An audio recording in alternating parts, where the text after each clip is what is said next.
How to use the garment frame. Take the garment frames apart. Loosen this screw.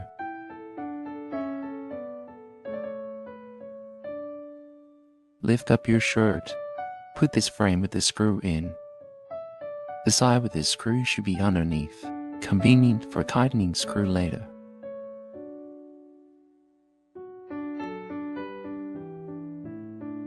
Put the backing paper into the garment.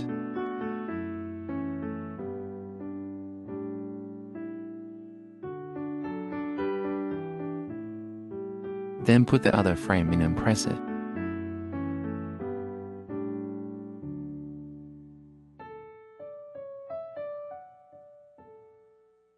Then flatten this garment.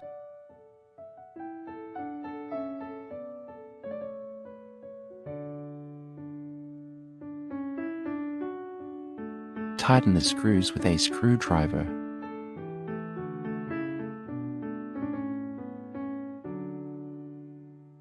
The garment is ready.